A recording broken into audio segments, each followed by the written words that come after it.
Can I take this opportunity to welcome you on board Triton? Triton is in the water and the current owners are able to put her back into class, subject to placing her in dry dock and having the class certification updated, and would deliver the vessel to a port of choice. Currently she is lying in the UK.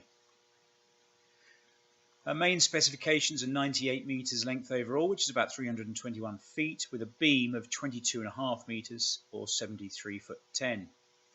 The builder was Vosper Thornycroft, and they built her originally in 2000. She's steel with steel superstructure construction, and the designer was also Vosper's. Classification is to DNV-GL, and her flag is to be confirmed. Main engines are twin MTU diesel running an electric propulsion system with a maximum speed of 16 knots, a range of circa 11,520 miles at a cruising speed of say 12 knots. She can sleep 48 in 24 cabins. The current asking price is 10 million euros, and she's located here in the UK, as I said. So she's an ex-Royal Naval vessel with excellent potential for conversion. The main points is she is a diesel-electric propulsion system with, as I say, a range of up to 11,500 miles with circa 40 days endurance.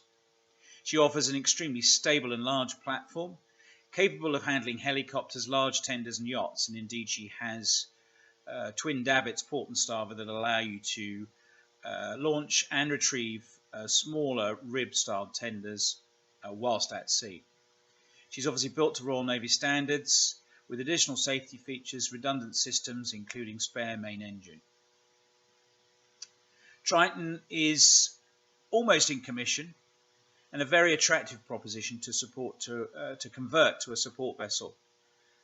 She was a joint research project into trimaran hulls for naval use. The key features are stability, endurance, relatively high speed and low operating costs. Triton is ready to be used as she is, or we can offer a bespoke naval architecture service via Claydon Reeves to look at converting her to either a superyacht support vessel or a superyacht for those looking for a naval ship appearance and design. Triton is a very capable ship that has proved exceptional as a patrol or research vessel. We also see her as an ideal candidate to convert to a support superyacht vessel. Main dimensions again 98 metres or 321 feet. The beam is an incredible 22.5 metres, 73 feet. Maximum draft is 4 metres, about 13 feet. Displacement is about 1,100 tonnes. And her GT or gross tonnage volume is 2,236 tonnes. Hull and superstructure construction is steel. Classification, as I said, is DNV-GL, and her classification notation is 1A1LC. The boat is ex-VAT. She's got about 300 tonnes of usable fuel and about 182 tonnes of fresh water with large water maker. The machinery includes twin MTU diesel electric propulsion system, generators are 2 3-phase 2,500 kVA gensets, together with a single Cummins 510 kVA emergency genset. As I say, she's a diesel electric propulsion system with twin MTU 16 V4000. Power output per engines are circa 2,080 kilowatts. She's actually propelled by a 3,500 kilowatt high-speed electric motor, which has a maximum RPM of 1,200. And she's also equipped with a spare third MTU power unit, which currently requires a 0-hour rebuild. She's also equipped with a large amount of spares to minimize disruption when deployed. So at 12 knots and assuming 7.5 tons per day, she has a range of 288 nautical miles per day, which gives a 40-day endurance or around 11,520 nautical miles. And at 15 knots, you're looking at 12 tons per day, 360 nautical miles per day, and about 25 knots for 25 days and 9,000 nautical mile range.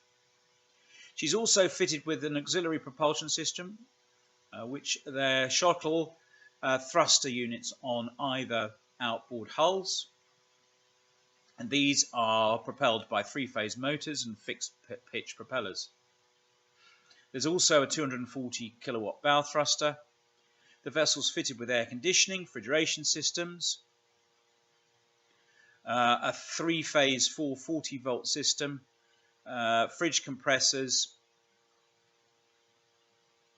She, as I say, has a harbour genset, which is a Cummins KTA19G3 with a power output of about 510 kilowatts at 1800 RPM.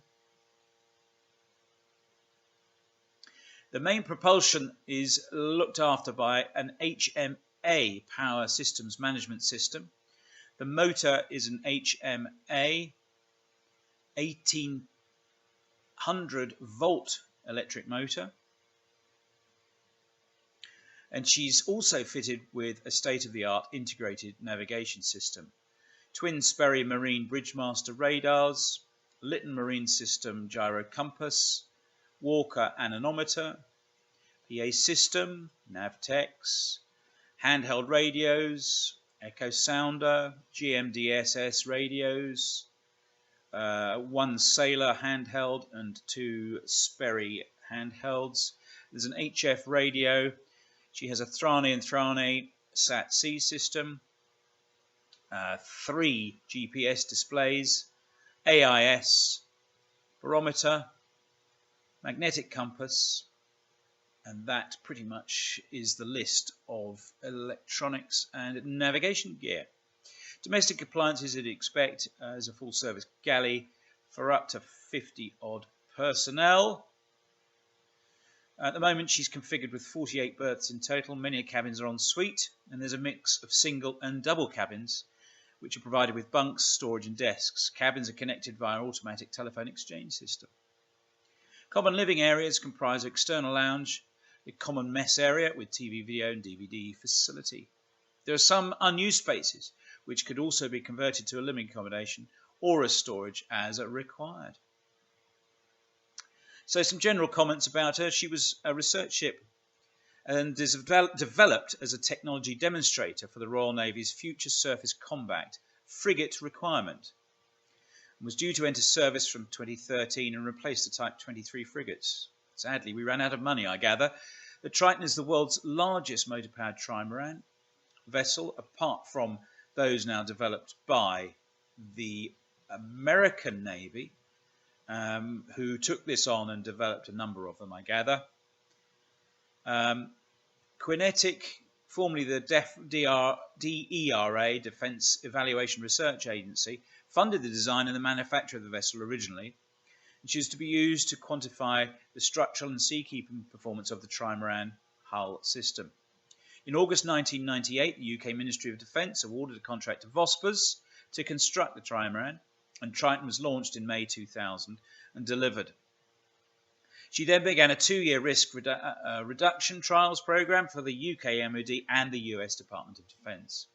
The vessel's 3 parallel hulls are reflected in the name, which refers to the maritime god Triton, who carried a 3-pronged spear, the trident. The outriggers are thinner and much shorter than the dominant central hull. In January 2005, Triton was sold to Guardline Marine Sciences, a UK company based in Great Yarmouth, Norfolk. Triton was used for hydrographic survey work and for civil hydrographic programme. On behalf of the Maritime and Coast Guard Agency, the vessel was enhanced by Guardline by installing a bow thruster unit then, and additional accommodation and survey equipment facilities. In 2009, 2 new MTU engines were fitted, and we've already discussed the specification of those earlier. We've also approached a naval architect, Claydon Reeves, who'll be willing to put together a portfolio of proposals for the changes required to convert this vessel into a superyacht support vessel. For further details on some interesting design parameters that we've done, please don't hesitate to contact me. She's currently very seriously for sale, and the owners are very interested in receiving all and any offers, so If she is of interest, whether for commercial use or for conversion, please contact Tim Quinlan, and my contact details follow. I hope you've enjoyed this video, and apologies that there are only still images. And we'll just finally show her when she was lying in the UK recently. As I say, if you've got any further questions, please don't hesitate to contact us. Our contact details will follow shortly. Thank you.